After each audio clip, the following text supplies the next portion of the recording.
Good morning. So I'm just here with some lovely balls of yarn that I personally think are in quite ugly colors. Each one individually is really gorgeous. Like, if we look at that, stunning. But we've got like neon green, neon orange, and I think I'm not that much of like a purple person either.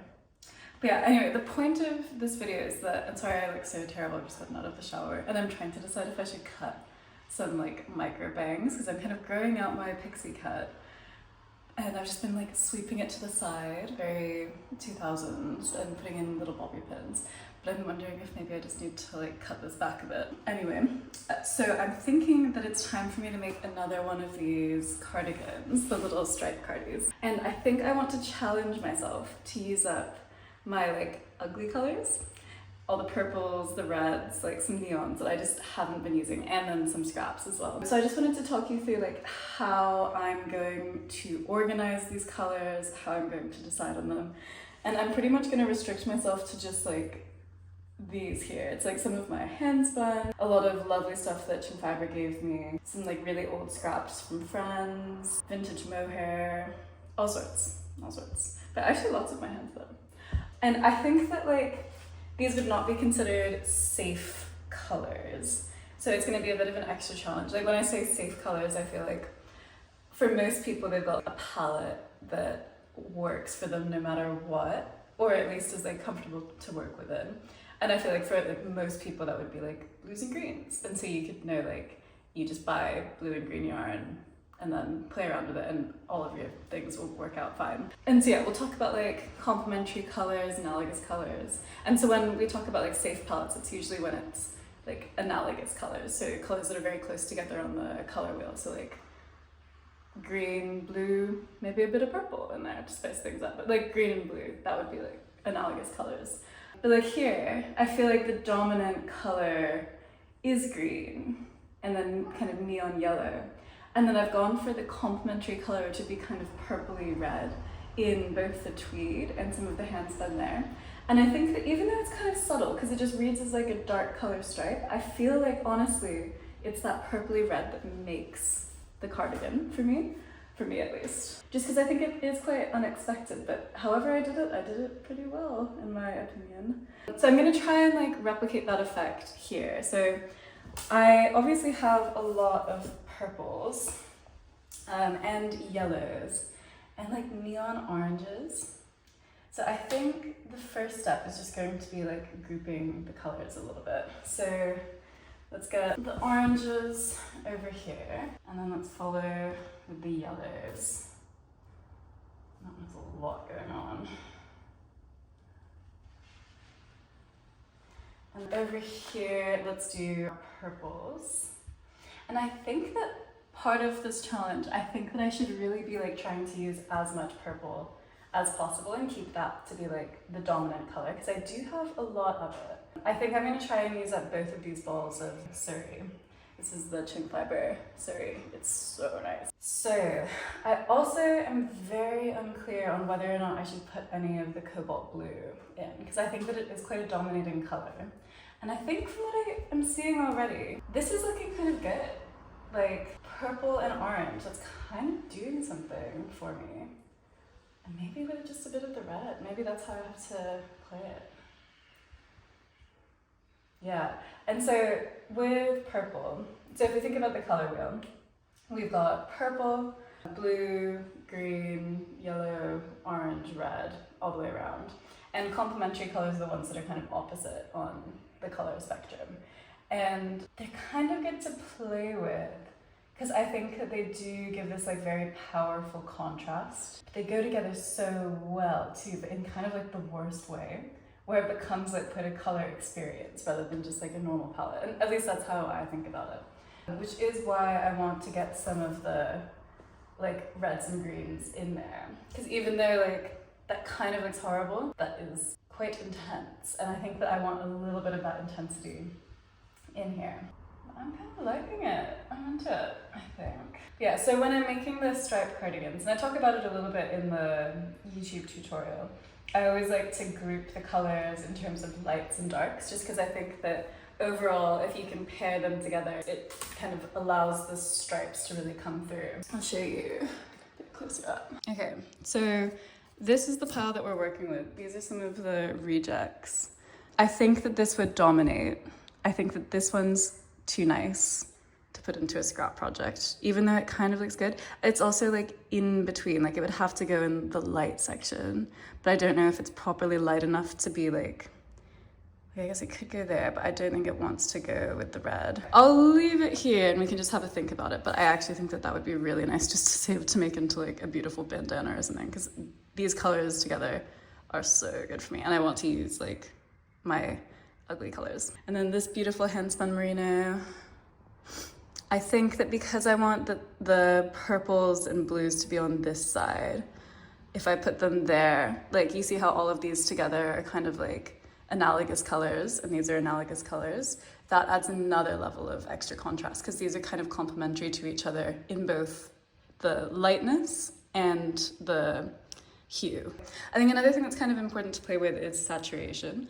I think that things work really well when you have all of your colors in a very similar saturation level. And you can have little variances, like this gray here, that's quite low saturation, but I'm probably going to be holding that with one of these quite colorful or high saturation yarns anyway. But if I were to like throw in some gray into here, like true gray that I'd be holding by itself, that would really impact the overall feel of the piece, unless I just did a little pop of it. But I don't know, I feel like things go really wrong for me when I start adding things of different saturations. And so I like to, if I have a lot of high saturation scraps to use up, I like to keep it all pretty similar. And I do really like this green here, but I'd need to have it on this side. And I feel like it's a little bit too close to the yellows, you know, like it's a bit too analogous to those. Like those are pretty much right on the border with each other. Whereas this still has quite high contrast because it's more on the blue side. So that's what I'm thinking about there. And that's why I think I'm going to exclude this lovely handspun merino. Do you like my attention? So those are my decisions. And this is a color palette that I have never even considered doing before, ever. This is like my last choice in terms of colors, normally. So I think this will be really intriguing. And I think that one of the nice things about working with colors that you don't normally like, especially in like a sweater quantity, and not to plug it too much, but especially in a piece like this where you can play with so many colors, it's that like it does change the effect of it overall. Because I feel like these colors, even though individually they're so different, like when I was grouping them together, like it really felt like I was working with like purples and greens, and that's not something that I would normally do, and with all the neons as well. But I think overall as a piece, the colors just blend really well. And so I'm anticipating, hopefully, that that's what's going to happen here. I think that I'll probably work it in size 1 on 5.5mm needles, just because I think what I'm gonna be doing mostly is just holding like the textured suri with a sock yarn, and that isn't the thickest. So yeah, I think this is enough to chat about the colors. I hope you found that interesting and useful. And maybe it will inspire you to reach into your stash and pick the ugliest colors that you can find. And again, I'm not dissing the yarn. I think each ball individually is so beautiful, but these are just not colors that I would normally work with or put together. So yeah, I'll give you some updates as I cast on, and we can see if this works out as well as I hope it will.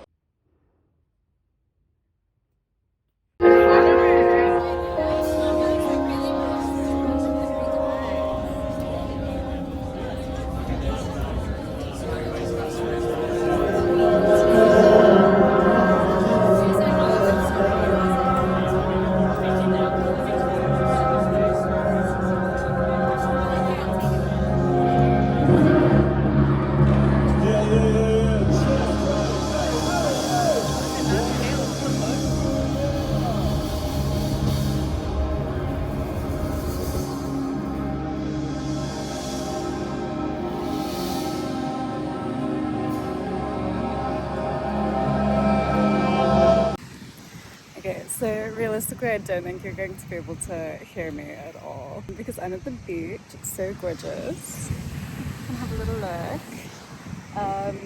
I'm wearing the silk scarf that I got at the Fiber Fest. And I think that this might be a huge solution for beach wear for the summer for me, because then I can protect my shoulders, because I feel like my chest always gets like burnt so much quicker than anywhere else. Yeah, anyway, I am working on the little cardigan. I took it to my yarn meetup last night, which is super cute. I went all the way back down to Sydney for it. And I think that the purple is kind of doing something. I'll show you what it looks like. Yeah, I don't know. Last night I had a look at it and I feel like in the low light it actually was looking really good and like presenting as a cohesive color scheme. So we might be doing okay. I don't know, it was just so funny at the meetup. I just couldn't even force myself to work on it because I'm just hating the like purple and orange, and everyone was saying that it like looks Halloween-y, or that they think of those as like Halloween colors, which is so true, and I hadn't even thought about it. So yeah, whatever. Yeah, going to lock in and do a few more rows and see if we can make some magic.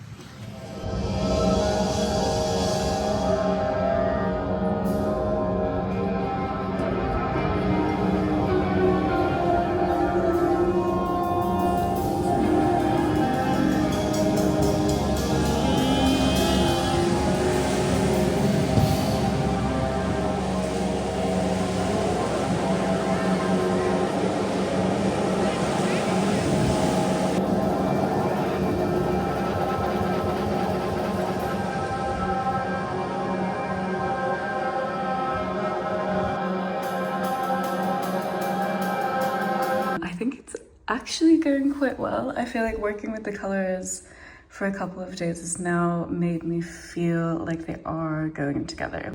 So I went from dark purple to dark green, like a kind of tealy, the mohair, which I think is good, but I think I need to return back to the purple. Otherwise I'm going to like lose the overall purple orange combination. And I'd gone to this light purple mohair, which is so old. I'll put up a photo of like when I got it. It was like years and years ago. I got it on eBay, and I made a very lumpy silly vest with it. But yeah, so I'm thinking that next color I'll go back to the dark purple, and then I'll probably like reintegrate a little bit of neon yellow, maybe one of those guys, or maybe that little yellow ball there. So the normal pattern is worked on 6mm, and I'm working this on 5mm. So I'm gonna do like quite a few more stripes than normal before separating for the sleeves. I think normally if I was doing like it on 6mm, it'd already be there, ready to separate up the sleeves. Like it is pretty quick on the yoke, but I think I might go even further than I expect, and then also maybe make it like a bit more aggressively bat wingy and like even more cinched at the waist. I'm just feeling like having this as like a proper jacket would allow me to actually wear it during the summer as well.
reflection, just shaking a little bit. I am currently in the Upper Hunter Valley in Australia.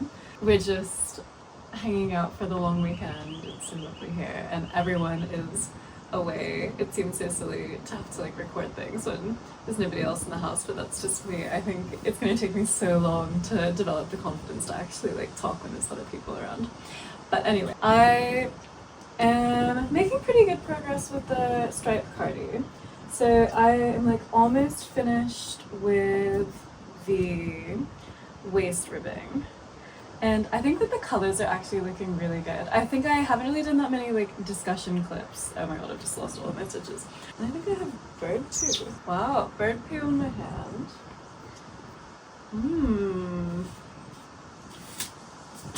Oh my god. It's fine. It's just little bugs, isn't it? Okay, so I've lost all my stitches, I've got bird poo on my hand, I haven't done any updates recently. But yeah, I think it's looking really good. And I honestly feel really converted by the purple and orange combo. Like, I think there's some superb fairy wrens flying around. But yeah, I think that it feels just so reminiscent of like a sunset, like the most beautiful sunset you've ever seen. And I think now that I've thought about that as like the color story for the palette, it's really working. And so I've been like leaning into the dark greens, just thinking about trees at sunset. Yeah, so really nice, really fun to work with. I, as always, feel like a bit guilty for using up my really nice scrap yarn, which is just not scrap, they're just oddballs of like the loveliest king fiber. And so what else has been happening? Yeah, it took us like 5 hours to drive up here from Sydney, which is pretty wild. And I've never really been around this area. Like, so the Hunter River is just down there, and this is like the Upper Hunter, so Barrington Tops are that way. And we're just kind of, like Moonan Flat is the closest town, and then Scone is that way. And there's nothing around, but there's really cute like countryside pubs. Like we went to one yesterday and I got recognized by somebody. They didn't like say hi to me while I was there, but then I got a message later in the evening. They're like, this is the craziest like country girl experience, which was really flattering and really sweet. We've been having good food, really good wine, lots of sparkling Shiraz. I just finished up my first project on my new Japanese bead loom, which I don't think I've actually talked about, but I have been getting really into beading since doing all of like the beaded brims for the neck caps this summer, or I don't know what season, it's like a couple months ago.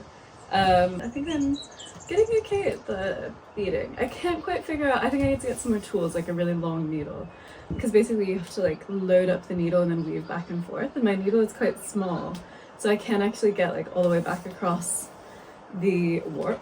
But yeah, it's been fun. And then my other new interest, and please like pop off in the comments if this is also your interest, because I have nobody to talk to about this at the moment, but I think this is quite a big like internet community, but I'm so into perfumes now. I was never ever into perfumes, and I think I had like a little anthropology one when I was a kid, and then somebody got me the Maison Louis Marie like Bois de Valancourt, which is really nice, like a very woody scent, and I was just wearing that non-stop.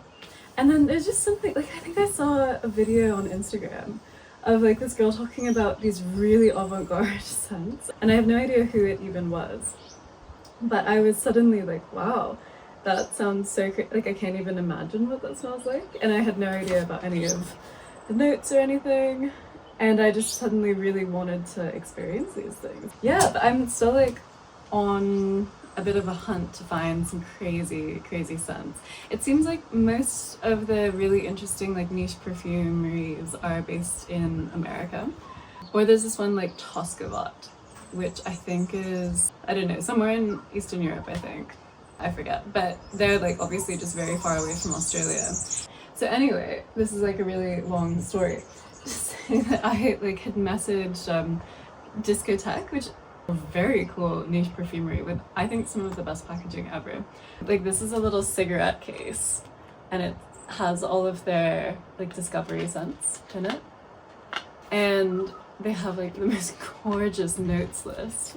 Like, I'm sorry, what? So I tried on Basemois on the dance floor, I think.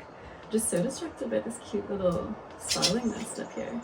Yeah, and it had like a really unusual opening, which was quite intense, but and I can't like fully describe any of this stuff yet, but I will get better. I think I need to just go like sit somewhere and smell all the different essential oils, and then I'll be able to like make notes of them a bit more. Because it was supposed to smell like iris leaf or violet leaf and cassis. I could feel that it just smelled very green, like leaves, but then the dry down reminded me so much of, I think, like some sort of Hollister smell. And I was so weirdly nostalgic because it's like that was a scent memory of being in like a mall. It smelled like how I would imagine it to smell on somebody, not like on the clothes, I guess. Like beach party. I don't know if that's what it's supposed to smell like, but I think it's cashmere wood, sandalwood, or like the base notes or something. But I was just really interested because it like has a very feminine-ish leaning start, and then it dries down to this super gently masculine. So it's almost, and I feel like all of them are kind of doing that, where it starts off feminine and then it smells like a sexy male cologne. I don't know, very interested and very impressed. So yeah, let me know in the comments if you share this perfume obsession, and I'm sure that you'll have much more knowledge than I do. And let me know if you're interested in me doing a perfume and beading synesthesia situation, because I think that would be really fun for me, and then I can compartmentalize my new perfume hobby into a singular YouTube video so that people interested in the knitting don't have to engage with it. Yeah, sorry if this is boring for you. What is happening this week? Tomorrow I might be doing a little meetup with my knitting club in Sydney. It's a public holiday tomorrow, so we might do like an extra little meeting, which would be really cute. I got these shoes from Facebook Marketplace. They're the Hero, which is like a Spanish brand. They're so soft and like perfectly square toe. So feeling very proud of myself.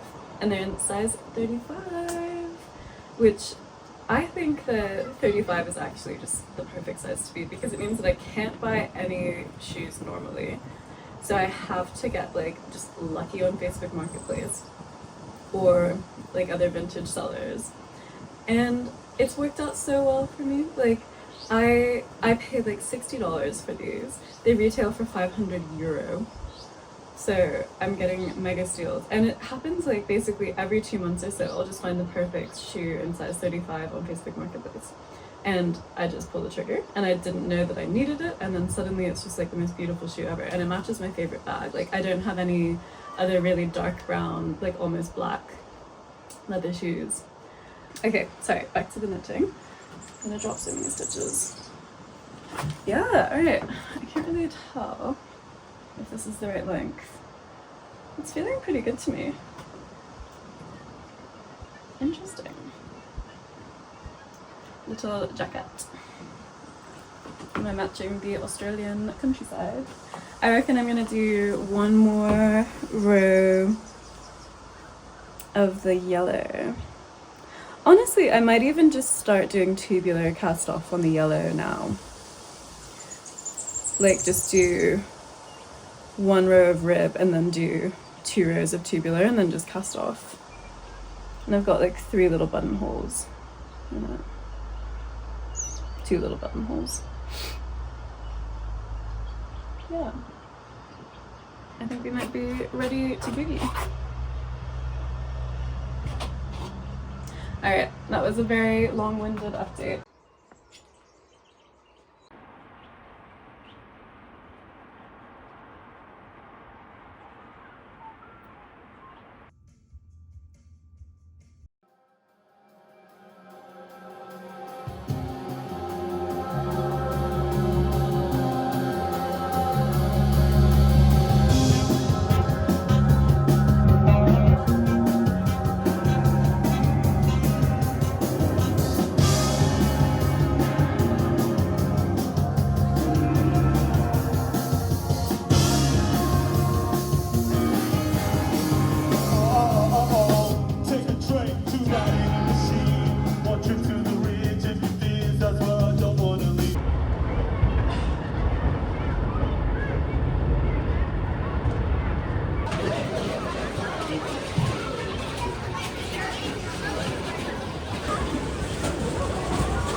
Wolf. Is that what you want to do? I'm getting killed by geese.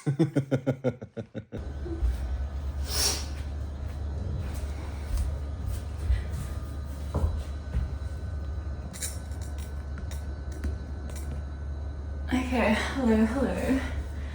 I feel like I'm always saying hello at the start of literally every single video. It's Saturday today. I've just come back from a nice walk around my neighborhood. At the end of the farmer's market, they like do a 2 for $10 deal on all of the flowers. And I got so many to mess around with. Because it's just like the highlight of my Saturdays, I feel, is making some sort of really terrible flower arrangement on my new flower frog. I don't know if you guys know what that is, but it's like the little super stable, I don't know if it would be in frame. Like just a thing with a bunch of metal spikes coming out of it that you can impale your stalks on. So you can actually do like a proper arrangement rather than just leaving it floppy. I went out last night to go see Dust play at the Lord Gladstone, which was really great. We saw them last in Norwich, of all places, but they're like an Australian band and they're supporting Hockey Dad, which we're not like mega fans of, but it was just so funny that like Hockey Dad, because they're like a fairly big Australian band, but that they would be like playing in tiny little Norwich, so we just had to go. So yeah, I got a lot going on this weekend. I'm about to go to my orange wine book club, which is very fun. I've got an organic Pinot Gris Riesling, I think, to bring along. And the striped cardigan is going really well. I was at the beach, or a harbor pool, like all of yesterday, just knitting on it. Yeah, I've been feeling like really excited for the last couple of days, like just really weirdly inspired. So I've decided that I want to start learning a language. I kind of have incredibly rudimentary Spanish from like literally just from high school in the States, where I can like kind of read it and understand like basically what's happening most of the time, but I'm not very good at it. And so I was thinking that, oh, maybe I should like just bring up my Spanish level again, but I've decided that I should pull out all the stops and learn Mandarin. So I'm learning Chinese. I feel incredibly enthusiastic about it. I'm going to use like the refold method, which is the immersion technique, which I think will be great.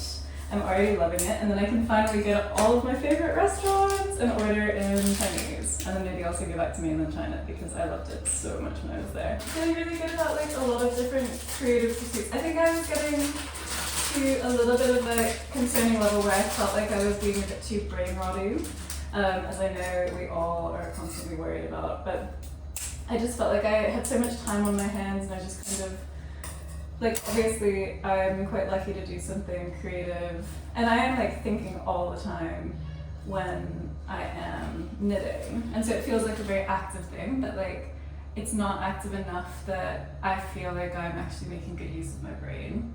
Also, just so I released the last YouTube video like 2 days ago, and I got so many like lovely comments and messages saying that people are also so interested in the niche perfumes.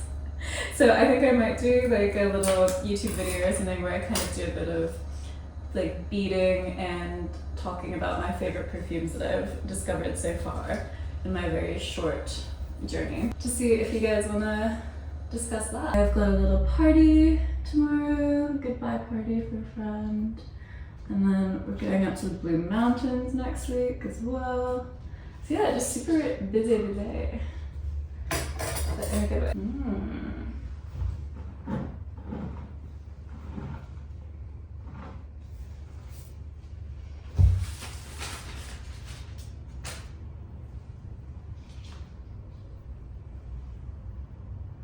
Yeah, what else am I going to talk about? I'm really excited to do some more spinning. I think, as I mentioned, I just really want to spin chunky again and have some like chunky wool, use some chunky needles, like finally go back up to 8, 9, 10, 12 millimeters. I think I haven't worked on anything bigger than 5 millimeters in like the last few months, if not even longer than that.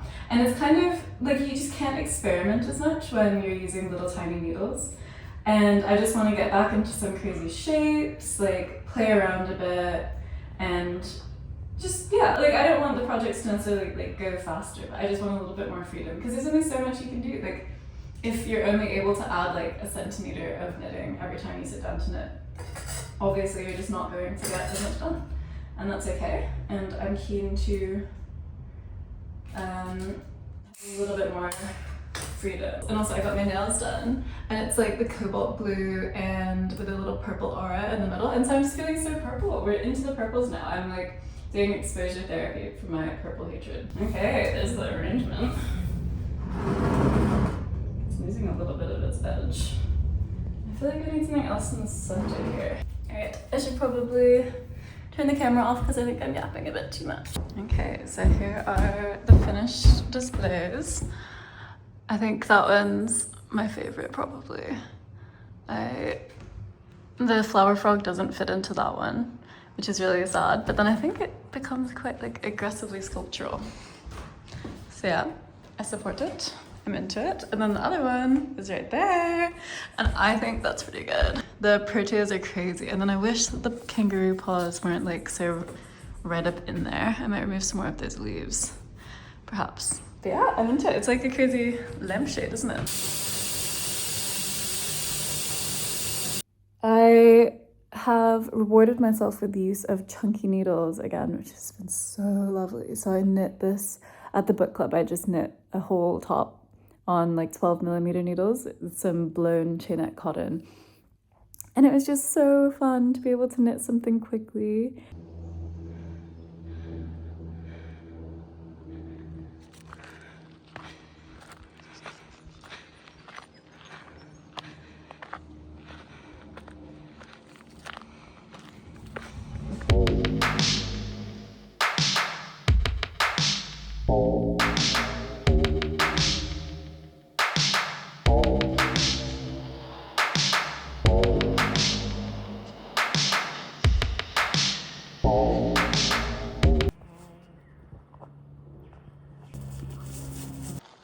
That is fucking crazy.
Good morning.